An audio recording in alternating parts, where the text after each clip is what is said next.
Hello everyone, very good morning to you all. Let's start our next chapter. This is lecture number 2 of the chapter Chemical Kinetics. Okay? Chemical Kinetics का lecture number 2 में आज हम पढ़ने वाले हैं, heading डाल लीजिए आज की, factors on which rate of reaction depends. मतलब वो कौन कौन से फैक्टर्स हैं जिनमें रेट ऑफ रिएक्शन डिपेंड करेगी, रेट ऑफ रिएक्शन किन वजहों से बढ़ सकती है, रेट ऑफ रिएक्शन किन फैक्टर्स की वजह से स्लो डाउन हो सकती है, घट सकती है। ओके, तो हेडिंग बना लीजिए, factors on which rate of reaction depends. कौन कौन से फैक्टर जिनमें रेट ऑफ रिएक्शन डिपेंड करती है बच्चों? सबसे पहला फैक्टर है nature of reactant. Yes, nature of reactant की रिएक्टेंट टाइप कैसा है। आप जो रिएक्टेंट जो रिएक्शन में आप लेफ्ट पार्ट में लिखते हैं that is called reactant. Okay, तो उसका बिहेवियर कैसा है, सबसे पहले ये वाली जानने वाली बात है। अब इसमें कई टाइप की रिएक्शंस होती हैं। रिएक्टेंट जो होता है वो मेनली टाइप ऑफ रिएक्शन पर बेसिस करता है। जैसे मान लो फर्स्ट टाइप यदि मैं बात करूं, आयोनिक रिएक्टेंट होते हैं। ओके, आयोनिक रिएक्टेंट बेटा, ionic reactant already polarize form में होते हैं, ऑलरेडी टूटे हुए फॉर्म में होते हैं, लाइक Na+ और Cl-, क्योंकि सोल्यूशन के अंदर इनकी फॉर्मेशन हो जाती है, फिर इनको जोड़ने में बहुत कम समय लगता है। मतलब कंपैरेटिवली आपको ऐसा कुछ नहीं है कि पहले बॉन्ड तोड़ना पड़ेगा, फिर कुछ होगा, कोई मैकेनिज्म होगी, है ना। तो ऐसा बाकी आप जानते हो केमिस्ट्री में 11th में पढ़े होगे, बाकी जो मैकेनिज्म होती हैं उनमें बॉन्ड टूटते हैं डिफरेंट तरीके से, बट इसमें ऐसा कुछ नहीं होता है। तो ये रिएक्शन बहुत फास्ट होती हैं। For example, inside the solution Na का प्लस पार्ट, Cl का माइनस पार्ट, रिएक्शन में करा रहा हूं विद AgNO3 सिल्वर नाइट्रेट के साथ, तो क्या बन जाएगा बेटा?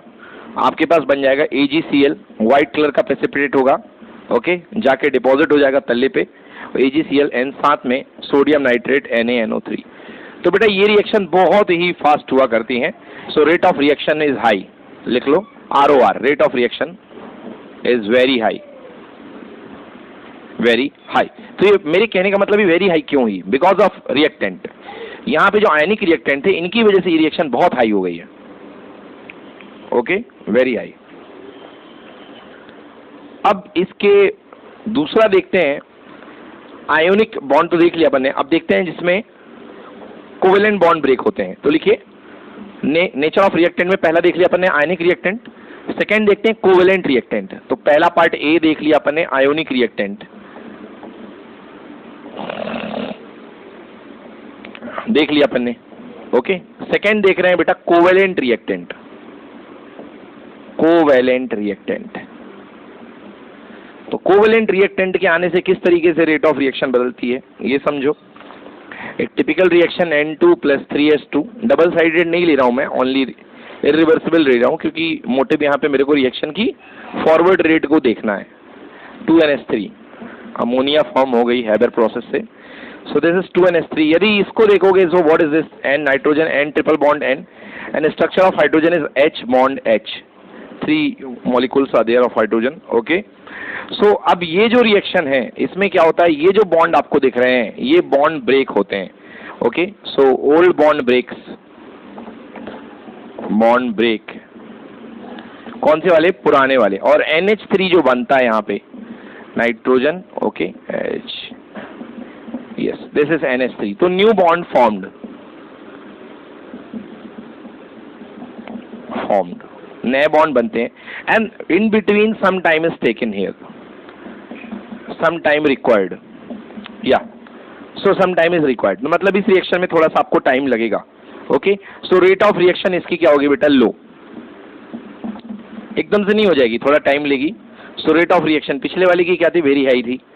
ओके, एंड दूसरी ये रेट ऑफ रिएक्शन लो है।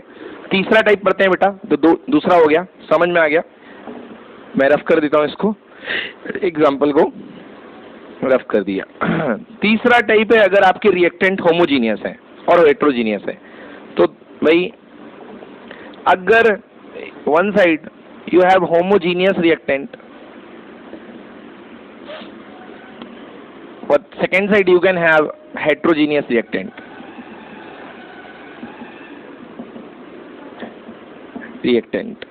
यार तो होमोजीनियस रिएक्टेंट क्या होते हैं? Like gas gas, liquid liquid, solid solid. Homogeneous मतलब जिनकी एक ही फिजिकल फेज है। तो क्लियरली किस बात पता है कि यार होमोजीनियस वाले जल्दी से रिएक्ट करते हैं। अपनी अपनी लाइफ देख, गधों की दोस्ती किससे होती? गधों से। पढ़ने वाले बच्चे पढ़ने वाले के साथ रहते हैं और गधे बच्चे अपना अलग ग्रुप बना लेते हैं। डोंट, है ना? तो ऐसा कोई मतलब ऐसा नहीं मान लेना कि मैं गधों को प्रमोट कर रहा हूँ यहाँ पे। तो वही, मगर ये है कि अपन अपने एक सर्कल बना लेते हैं होमोजीनियस वाला। तो ऐसे ही gas would prefer to react with gas first. Like if देखा भी N2 + 3s2 = 2NH3, nitrogen gaseous molecule में था, हाइड्रोजन गैसियस मॉलिक्यूल में था। मतलब होमोजीनियस में रिएक्शन जल्दी होती है। और हो भी क्यों ना यार, होमोजीनियस जो होता है, जैसे गैस गैस में मिक्सअप जितनी बढ़िया तरीके से होगी उतना जल्दी गैस लिक्विड में मिक्सअप नहीं हो पाएगा, क्योंकि गैस में बहुत कंप्रेसिबिलिटी होती है, बहुत जगह होती है। तो गैस के मॉलिक्यूल एक दूसरे के अंदर बड़े आराम से चले जाएंगे, मगर ये आपको सॉलिड का मॉलिक्यूल नहीं जा पाएगा, बैठा रहेगा, है ना? फिर आकर के रिएक्शन होगी धीरे से ऊपर सरफेस पे, फिर अंदर होगी, ऐसे ऐसे होगा। तो गैस में बड़ा इजीली हो जाएगा। तो मतलब क्या कह रहा हूँ, होमोजीनियस रिएक्टेंट्स की वजह से रेट ऑफ रिएक्शन जो होती है in homogeneous, rate of reaction in homogeneous reactant is greater than heterogeneous reactant. ठीक है ना? तो होमोजीनियस में हेट्रोजीनियस से ज्यादा होती है। Then fourth, on the basis of chemical nature, on the basis of chemical nature, और यू कैन से रिएक्टिविटी कह लो, यहाँ पे रिएक्टिविटी के बेसिस पे, on the basis of chemical nature reactivity, rate of reaction is directly proportional to the stability of product. हाँ, of product, समझ गए? मतलब उस रिएक्शन की बहुत ज्यादा रेट होगी जो अपनी स्टेबिलिटी चाहता है, जो जिसका प्रोडक्ट स्टेबिलिटी चाहता है, जिसका प्रोडक्ट स्टेबिलिटी चाहता है कि मैं जल्दी से जल्दी प्रोडक्ट मेरा बन जाए। तो मतलब प्रोडक्ट साइड की अगर स्टेबिलिटी खतरनाक है तो वो रेट रिएक्शन को क्या कर देगा? तेज कर देगा, तभी तो प्रोडक्ट जल्दी बनेगा। ओके, और इसका उल्टा कह सकते हो, और it is inversely proportional to unstability of reactant. ठीक है ना? Unstability of reactant. तो ये भी भाई एक तरीके से नेचर ऑफ रिएक्टेंट पे ही बेस कर रहा है। रिएक्टेंट भी कह लो या इधर पे आप प्रोडक्ट भी लगा सकते हो, nature of reactant oblique product. तो अगर प्रोडक्ट की स्टेबिलिटी ज्यादा है तो और रिएक्टेंट की स्टेबिलिटी कम है, रिएक्टेंट जो है अनस्टेबिलिटी कम है। Okay, it is what I said, rate of reaction is inversely proportional to unstability of the reactant। Note कर लो, ठीक ना?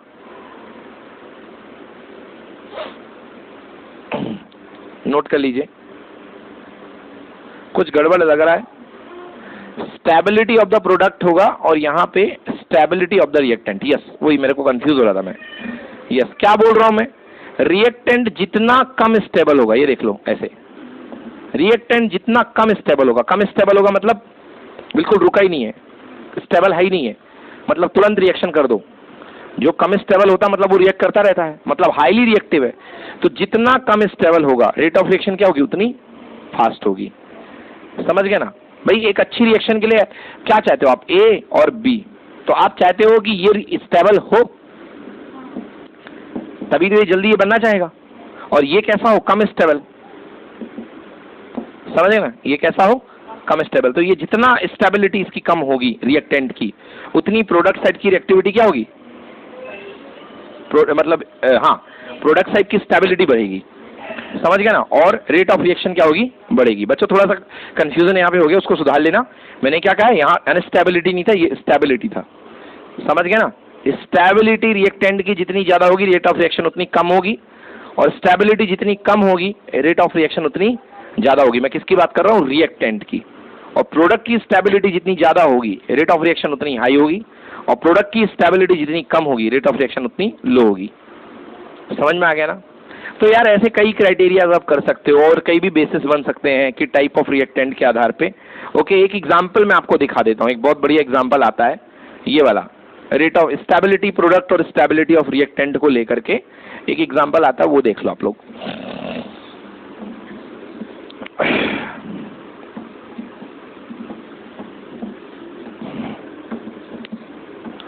चलो लिखो, एक एग्जांपल मैं आपको दिखा रहा हूं, CH3COOH, ये है।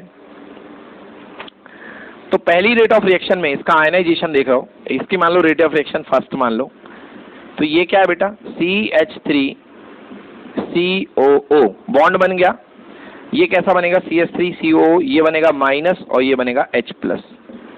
मान लो किसी रिएक्शन में पहले तो ये ऐसा होगा, टूटेगा ना, ये CH3COOH है, आयनिक होगा, तो पहले ये टूटेगा। तो फर्स्ट रिएक्शन मान लेता हूं मैं इसको। दूसरा HCOOH, formic acid, methanoic acid भी बोलते हैं आप लोग। रेट ऑफ रिएक्शन 2 मान लो इसको। हाँ, क्या टूटेगा भाई, ये HC double bond O minus और H प्लस अलग हो जाएगा। चलिए अब बताइए इसमें कि ज्यादा तेजी से कौन सी रिएक्शन होगी, मतलब किस रिएक्शन की रेट ज्यादा है। रिएक्शन ऑफ रेट फर्स्ट ज्यादा है कि सेकंड ज्यादा है। ये स्टेबिलिटी से ही आप देख पाएंगे कि कौन कितना ज्यादा स्टेबल है। जो जितना ज्यादा स्टेबल होगा, जो आयन जितना ज्यादा स्टेबल बाद में होगा, ओके। कौन सी साइड है भाई, ये रिएक्टेंट साइड है, रिएक्टेंट साइड है, ठीक ना। तो आपको बतानी है कि कौन सी रिएक्शन इसमें फास्ट होगी। चलो 1 मिनट दिया, जल्दी से करके बताओ कि कौन सी रिएक्शन तेज होगी।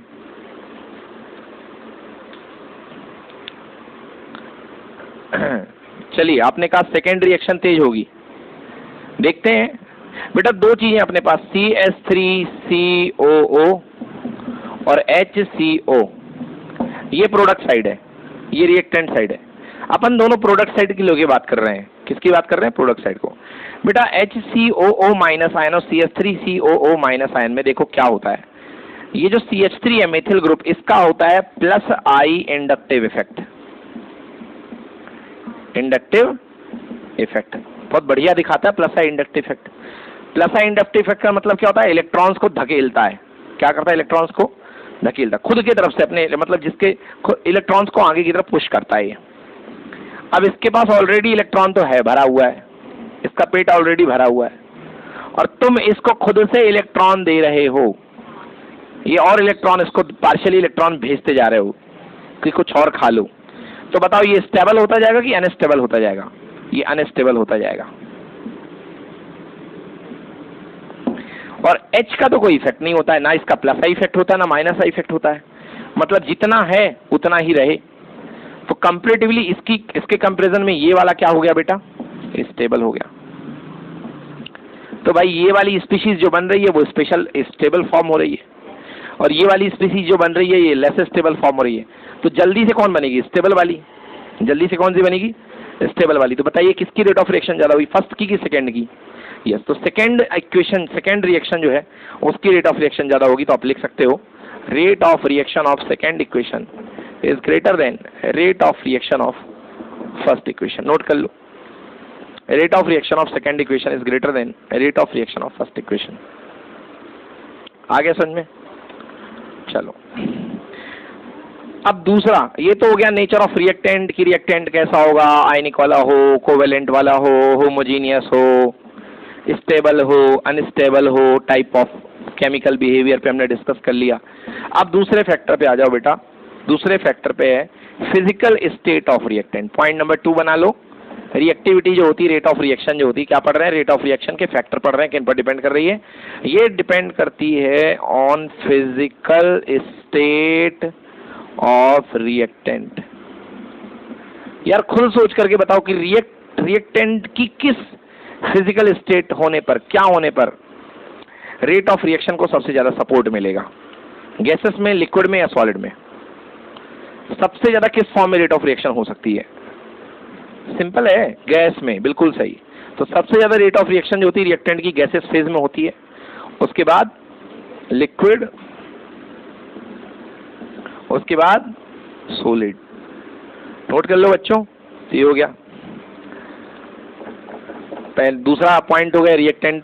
अब थर्ड पॉइंट डिस्कस करेंगे रिएक्टिविटी फैक्टर का। थर्ड पॉइंट लिखो, surface area of reactant. Surface area of reactant, surface area of reactant. Reactant के सरफेस एरिया पे भी डिपेंडेंट करती है। तो भैया rate of reaction is directly proportional to surface area of reactant. Yes, note कर लो, सरफेस एरिया ऑफ रिएक्टेंट, जितना सरफेस एक्सपोज्ड होगा रिएक्टेंट का उतनी ज्यादा रेट ऑफ रिएक्शन होगी। आपको पता होगा 10th क्लास में 11th क्लास में आप रिएक्शन करते हो तो जिंक के ग्रेनुअल्स डालते हो रिएक्शन में, जिंक के पाउडर डालते हो, पाउडर, इतना बड़ा जिंक का गिट्टा नहीं डाल दिया। कैल्शियम की क्या डालते हैं, छोटी छोटी बॉल्स, छोटे छोटे पीसेस डालते हैं जिंक के, कॉपर के। अपन सीधे कॉपर इतना बड़ा ले आए, गिट्टा डाल दिया। चाय पीते अपन, तो चाय पीते तो शक्कर के छोटे छोटे पीस डालते हैं, डालते हैं नहीं डालते हैं, छोटे छोटे पीस। बट वो आजकल रेस्टोरेंट में चल रहा है सिस्टम, वो देखे होगे, इतना बड़ा आइस का क्यूब दे देते हैं और शुगर का क्यूब इतना बड़ा डिगला, एक गिट्टा दे देते हैं। उनको पता होता है कि ये लोग फुल फालतू हैं, आराम से टाइम पास करने आए, घुमाते रहो उसको। अगर अपन तो बहुत बड़े वाले हैं, उसी को फोड़ देते हैं जाके और उसको लेके चम्मच मंगाए, चम्मच से वहीं फोड़ना शुरू कर दो और उसको तोड़ तोड़ करके उसको पाउडर में बदल लो। बात तो वही है ना। तो अगर इसको देखो, इसका कंबाइंड सरफेस एरिया क्या है बेटा, कम है। और अगर इनका सबका सरफेस एरिया देखो आप, छोटा सा जूम करो सर, ये जूम कर दिया इसका छोटे वाले को। अब इसका यदि आप सरफेस एरिया देखोगे सबका सबका, ये तो एक का है, अब सबको जोड़ोगे तो टोटल सरफेस एरिया क्या हो जाएगा, बहुत ज्यादा हो जाएगा। क्या हो जाएगा, बहुत ज्यादा। तो आराम से रिएक्शन हो पाएगी। तो इसलिए आप क्या करते हैं, जितनी भी रिएक्शन होती हैं उनको तेज करने के लिए आप ग्रेनुअल्स बना लेते हैं, छोटे छोटे टुकड़े कर लेते हैं, चाहे वो जिंक के हों, चाहे कॉपर के हों, चाहे आयरन के हों। केमिस्ट्री में करते हैं ना ऐसा। तो उससे क्या होता है, सरफेस एरिया अच्छा हो जाता है, एक्सपोज हो जाता है। तो rate of reaction is directly proportional to surface area. तीसरा पॉइंट बता दिया मैंने, है ना। और वो मैंने जनरल लाइफ में ही बता दिया कि जो शुगर पाउडर होता है, शक्कर का पाउडर, वैसे अपन तो पाउडर नहीं बोलेंगे, अपन के छोटी छोटी शुगर होती है, बट उसको अगर आप पाउडर में तोड़ दो, बॉर्नविटा जैसा पीस दो, तो और जल्दी घुल जाएगी। समझ गए ना, फिर और जल्दी घुल जाएगी। यस, नेक्स्ट लिखो, fourth point, rate of reaction को डिपेंड करता है, रेट ऑफ रिएक्शन को इफेक्ट करती है intensity of light, of light. मगर कौन सी रिएक्शन जिनको वाकई में लाइट की जरूरत है, सबको नहीं है जरूरत। हाँ, yes, example that is photochemical reaction. क्या बोलते हैं, फोटोकेमिकल रिएक्शन। जो प्रकाश और लाइट, यानी प्रकाश को ही लाइट बोलते हैं इंग्लिश में, जो लाइट की उपस्थिति में, प्रेजेंस ऑफ लाइट में होती है, that are called, those are called photochemical reaction. Yes, तो भैया इनके लिए लाइट का बड़ा महत्व है। Okay, so means you can also say light sensitive reaction, light sensitive reaction. भाई इनको, है ना, इनको लाइट से क्या मिल जाता है, ऐसा क्या होता है इनको लाइट से मिल जाता है। देखो, आपको पता होगा, जैसे आपने बताया क्लोरीनेशन, ये होती है reaction H2 + Cl2 gases form में इक्वल टू क्या बनता है बेटा, 2HCl। ये भी गैसेस फॉर्म में बनता है। आपको पता है ये रिएक्शन जो होती है सनलाइट में होती है। सनलाइट से क्या मिलता है बेटा आपको, सनलाइट से ये मिलते हैं एनर्जी के बंडल, जिनको बोलते हैं फोटोन। क्या बोलते हैं, फोटोन। और जितने ज्यादा फोटॉन्स आएंगे, फोटॉन्स ज्यादा आएंगे मतलब ज्यादा लाइट रेज आएंगी। लाइट रेज ज्यादा आने की बात को हम बोलते हैं इंटेंसिटी ज्यादा होना। क्या होना, इंटेंसिटी ज्यादा होना। यदि 2 रेज आ रही है इंटेंसिटी कम है, 4 रेज आ रही मतलब इंटेंसिटी ज्यादा है, तो अपन बोलेंगे हाई इंटेंसिटी। समझ गए ना। यस, हाई इंटेंसिटी मतलब ज्यादा रेज आ रही हैं। ज्यादा रेज, हर रेज में क्या होते हैं, फोटोन होते हैं। क्या होते हैं, फोटोन। तो जितने ज्यादा नंबर्स ऑफ फोटोन आएंगे वो इस रिएक्शन को उतना अच्छा एक्टिवेट कर पाएंगे। समझ गए ना, क्योंकि ये रिएक्शन कैसे होती है, फ्री रेडिकल बनते हैं इसमें। तो फ्री रेडिकल बनाने का पूरा ठेका किसने ले रखा है, फोटोन ने। फोटोन ही बनाता है। ओके, यस, तो इसलिए लिख लो। तो क्या होगा, मतलब फंडा क्या बना, इंटेंसिटी ऑफ लाइट इंक्रीजेस। अगर इंटेंसिटी ऑफ लाइट इंक्रीज करेगी, this means number of photon also increases intensity of light increase करेगी तो नंबर ऑफ फोटोन इंक्रीज करेंगे, और नंबर ऑफ फोटोन इंक्रीज करेंगे तो रेट ऑफ रिएक्शन भी इंक्रीज करेगी। नोट कर लीजिए, नंबर ऑफ फोटोन इंक्रीज करेंगे तो रेट ऑफ रिएक्शन भी इंक्रीज करेगी। ठीक है ना? 4 पॉइंट हो गए, 4 या 5 हुए? 4 ही हो गए, इंटेंसिटी ऑफ लाइट। ठीक है ना? 5th पॉइंट पढ़िए, 5th पॉइंट लिखिए कैटालिस्ट। कैटालिस्ट ये बाहरी इंसान है, कैटालिस्ट जो आकर के लड़ाई को भड़का देता है। कल थोड़ी सी बात हुई थी इसके बारे में, है ना? तो कैटालिस्ट भड़काता भी है और समझौता भी कराता है दोनों से। लिखो कैटालिस्ट, CATALYST, कैटालिस्ट। क्या होते हैं भाई कैटालिस्ट? लिखो which speeds up oblique down, बढ़ाते भी घटाते भी हैं। Which speeds up oblique down, किसको अप डाउन करते हैं ये? The rate of chemical reaction, the rate of chemical reaction. Okay, the substance which speeds up और down the rate of chemical reaction are called catalyst. Okay, catalyst करता क्या है यार? Catalyst एक अल्टरनेट पाथ बना देता है। जैसे मान लो तुम्हें ये एक पहाड़ दिया गया है, तुम यहाँ पे हो, तुम्हें इस तरफ उतरना है, तो तुम अगर बिना किसी मदद के जाओ, तुम्हारे पास कुछ नहीं, पैदल ही हो, तो तुम क्या जाओगे? ये यहाँ से जाओगे, फिर इतनी मेहनत करोगे। समझ गए ना? और कैटालिस्ट क्या होता है? कैटालिस्ट एक टनल बनाने वाली मशीन के जैसे है। कैटालिस्ट क्या करेगा? आपको एक अल्टरनेट पाथ दे देगा, तो आप कम मेहनत में सीधे यहाँ से यहाँ उतर जाओगे। समझ गए ना? तो एक कैटालिस्ट ने क्या दे दिया? एक अतिरिक्त रास्ता आपको प्रोवाइड कर दिया, एक अल्टरनेट पाथ आपको प्रोवाइड कर दिया। समझ में आया ना? तो लिखो लिखो, catalyst set up an alternate path from reactant to product.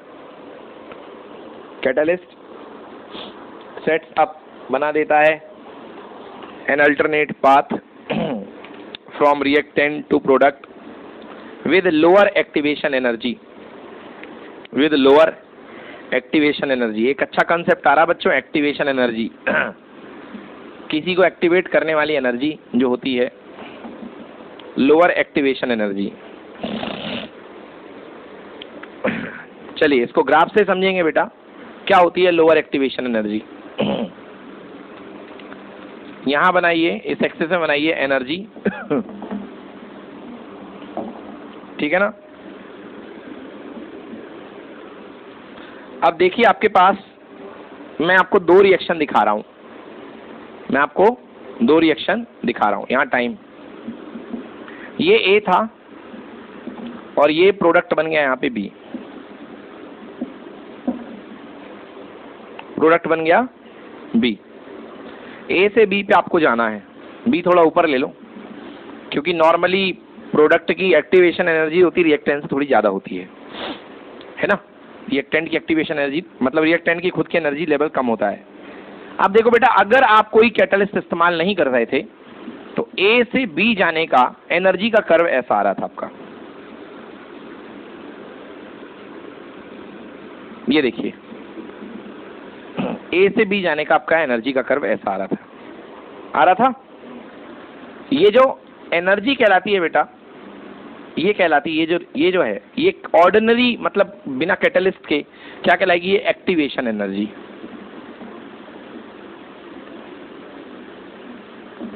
Activation energy समझ में आया कि नहीं आया? ये एक्टिवेशन एनर्जी। अगर आप कैटालिस्ट इस्तेमाल कर देते हैं तो देखिए ग्राफ कुछ ऐसा हो जाएगा।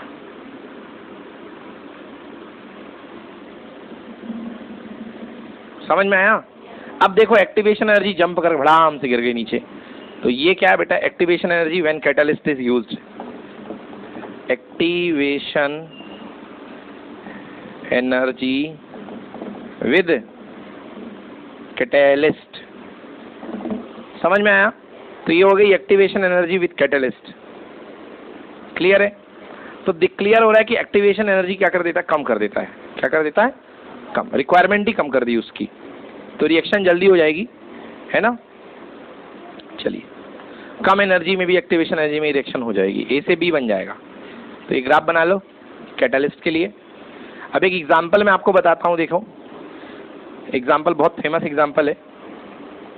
अच्छा, यहाँ पे ए क्या था बेटा ग्राफ में, ए से बी बन रहा था ना, ये करा, ए रिएक्टेंट था इस तरफ और बी क्या था, प्रोडक्ट। हाँ लिख लेना, ए रिएक्टेंट था और बी प्रोडक्ट था। अब वो रिएक्शन लिखो जो मैं बोल रहा था आपसे एग्जांपल वाली। सल्फर डाइऑक्साइड प्लस ऑक्सीडेशन हुआ, ओके, NO की प्रेजेंस में, NO कैटलिस्ट है बेटा, और ये बनता है सल्फर ट्राइऑक्साइड SO3। इंपॉर्टेंट बात ये है, एक्सपेरिमेंटली ये देखा गया है, एक्सपेरिमेंटली सीन, कि जो रेट ऑफ रिएक्शन होती है directly proportional to concentration of NO।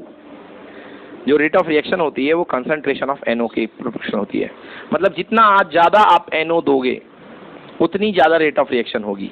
NO क्या है, कैटालिस्ट है। NO क्या है, कैटालिस्ट है। समझ में आया ना, जितना ज्यादा दोगे आप उतनी तेज रेट ऑफ रिएक्शन होगी। नेक्स्ट, टेम्परेचर, अगला है टेम्परेचर, अगला फैक्टर टेम्परेचर।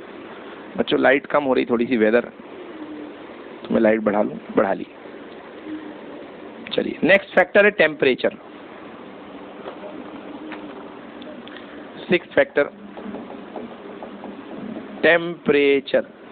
वैसे तो मन में आ ही गया होगा कि सर टेम्परेचर बढ़ाने से क्या होगा। जनरली रेट ऑफ रिएक्शन जो होती हैं वो टेम्परेचर बढ़ाने पर बढ़ती हैं। On increasing the temperature rate of reaction increases. Okay, so generally rate of reaction increases on increasing the temperature. Okay, कैसे बोलते हैं भाई कि मतलब ऐसा कुछ केमिस्ट्री में अभी आपको आएगा। कौन सा इक्वेशन पढ़ने वाले हैं अपन इसमें, आर्हेनियस इक्वेशन। आपको उसमें पता चलेगा कि हर 10 डिग्री सेंटीग्रेड में, इन एवरी 10 डिग्री सेंटीग्रेड जो है, अब सही है, आपको अभी मैं सिखाऊंगा कि लगभग हर 10 डिग्री सेंटीग्रेड में जो टेम्परेचर होता है 2 गुना, कहीं 3 गुना, कहीं 4 गुना, मतलब एक फिक्स रेट से बढ़ जाता है। हर 10 डिग्री के अंतराल में, हर 10 डिग्री के सेंटीग्रेड के फर्क में टेम्परेचर जो होता है कुछ ना कुछ गुना बढ़ जाता है। समझ गए ना। तो आप लिख सकते हो, on 10 degree centigrade rise of temperature ROR increases, rate of reaction increases by 2 times to 3 times. मतलब 10 डिग्री सेंटीग्रेड के टेम्परेचर में बदलाव करने से, अगर टेम्परेचर मान लो पहले आपका था, मान लो 25 था, 25 से आप 35 कर दिए, 35 डिग्री सेंटीग्रेड, तो जो रेट ऑफ रिएक्शन है बेटा वो 2 गुने से लेके 3 गुने तक हो जाती है। अलग अलग वेरी करती है, अलग अलग रिएक्शन में, कहीं पे 2 गुना, कहीं पर 3 गुना। समझ में आ गया ना। तो ये 2 गुना, ये 3 गुना, ये जो आता है ना, इसको बोलते हैं K, आर्हेनियस कांस्टेंट। क्या बोलते हैं, आर्हेनियस कांस्टेंट। अभी आएगा, sorry rate constant, not Arrhenius constant, इसको बोलते हैं अपन रेट कांस्टेंट। ठीक है ना, इसको अपन बोलेंगे रेट कांस्टेंट। तो अभी पढ़ेंगे डिटेल में, अभी इस पे नहीं जाना है, बस अपन को देखना है, अपन को ये जाना है कि जनरली ज्यादातर रिएक्शन में टेम्परेचर बढ़ाने पर रेट ऑफ रिएक्शन बढ़ जाती है। अब कैसे बढ़ेंगी वो अपन जब आर्हेनियस इक्वेशन आएगा तब अपन देख लेंगे, 2 गुना कैसे बढ़ती है, 3 गुना कैसे बढ़ती है। ओके, आर्हेनियस इक्वेशन में लिख देता हूं आपके लिए, K is equal to A e की power minus EA upon RT। Sir ये क्या होते हैं, K का बस मैंने मतलब बता दिया आपको। K का मतलब मैंने क्या कहा, रेट कांस्टेंट। रेट कांस्टेंट वही 2 गुना हो गई, 3 गुना हो गई, जो बताया ना मैंने अभी, तो that is called rate constant. बाकी चीजें क्या है, बाकी चीजें जब अपन आर्हेनियस इक्वेशन पढ़ेंगे तब आपको बताएंगे। इसको नोट कीजिए। यस, लास्ट लिखिए कंसंट्रेशन ऑफ रिएक्टेंट्स। 7th है ना, हाँ 7th point, concentration of reactants कैसे डिपेंड करता है भाई, कंसंट्रेशन ऑफ रिएक्टेंट्स पे। 7th पॉइंट लिखो, dependency on concentration of reactants. कि रिएक्टेंट्स की कंसंट्रेशन क्या है। Generally rate of reaction increase होती है, सामान्य तौर पे कंसंट्रेशन रिएक्टेंट्स की बढ़ाने पर रेट ऑफ रिएक्शन जो होगी वो क्या होगी, इंक्रीज होगी, बढ़ेगी। बट ये हमेशा के लिए जरूरी नहीं कि आप इसको बिल्कुल मान करके चलो, है ना। कई बार रेट ऑफ रिएक्शन डिक्रीज भी होती है। क्या होती है, कई बार डिक्रीज भी होती है। तो लिख लो बेटा, थोड़ी सी रामायण लिखनी पड़ेगी, लिखो। Generally rate of reaction increases on increasing the concentration of reactants. Generally rate of reaction increases on increasing the concentration of reactants. Second point लिखो, रेट ऑफ रिएक्शन में also decrease, rate of reaction में also decrease on increasing the concentration of reactants. मतलब decrease भी कर सकती है कि आप रिएक्टेंट्स की कंसंट्रेशन बढ़ाते जा रहे हो, रिएक्टेंट्स को आप गाढ़ा करते जा रहे हो और रेट बढ़ने के बजाय क्या हो रही है, कम हो रही है। थर्ड पॉइंट लिखो, रेट ऑफ रिएक्शन में also unaffected, rate of reaction unaffected, कोई फर्क नहीं पड़ेगा, वैसे के वैसे रहेगी, जो रफ्तार थी रिएक्शन की वो वैसी की वैसी चलती रहेगी, ये भी हो सकता है। Next point, rate of reaction में also depends on the product concentration. जी हाँ, अभी बताया था मैंने आपको, HCOH वाला केस देखा था। तो प्रोडक्ट कंसंट्रेशन, वो भी तो बात हुई ना कि प्रोडक्ट की स्टेबिलिटी कितनी है। अगर प्रोडक्टली हाई स्टेबल है तो रेट ऑफ रिएक्शन बढ़ जाएगी, अगर प्रोडक्टली स्टेबल है तो रेट ऑफ रिएक्शन क्या हो जाती थी, बढ़ जाती थी। तो लिख लो क्या लिखने को, रेट ऑफ रिएक्शन में also depends on the product concentration. ले दे के बाद क्या निकली कि हो सकता है रेट ऑफ रिएक्शन एक की कंसंट्रेशन पे डिपेंड करे, रिएक्टेंट साइड पे करे, प्रोडक्ट साइड पे करे, या किसी पे ना करे। तीन बातें निकली ना, हो सकता है लेफ्ट पे करे, राइट पे करे, या किसी पे ना करे। तो लिख लो एक combined statement, rate of reaction में also depends upon one or all or none of the reactant concentration. ठीक है ना, हो सकता है ये वन पे, एक पे डिपेंड करे, सब पे डिपेंड करे, या किसी भी रिएक्टेंट पे डिपेंड ना करे। ठीक है, चलिए, तो यही है आज के टॉपिक में जिसमें हमको पढ़ना था रेट ऑफ रिएक्शन के फैक्टर। ये एक थ्योरेटिकल टॉपिक था, इससे थ्योरी वाले क्वेश्चन ही आते हैं। ओके, नेक्स्ट क्लास में, अगली क्लास में कंटिन्यू करेंगे। Thank you so much for being with Lokesh sir unlimited study zone.